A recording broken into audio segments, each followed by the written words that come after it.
নামাজ পড়ছিস? হ্যাঁ আম্মা, পড়ছি। আম্মা, তোমার একটা কথা কই। কি কবি ক, কিছু লাগবো? আম্মা, আব্বা কেন এমন করতেছে? আব্বার এমন রূপ তো আমি আগে কোনোদিন দেখি নাই। আব্বারে থামাও, খামোখা বেলালের পেছনে যেন না লাগে। উনি বেলাল রে অনেক পছন্দ করত। বেলাল না করাতে উনি অনেক কষ্ট পাইছে। তাই বলে আব্বা যেটা করতেছে এটা কি ঠিক? কি কোমরে মা, তারে অনেক বুঝাইছি, সে আছে তার রাগ আর সম্মান নিয়া।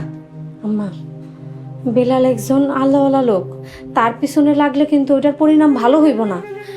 আব্বারে থামাও, তারে কম প্রতিশোধের রাস্তা থেকে ফিরে আসতে।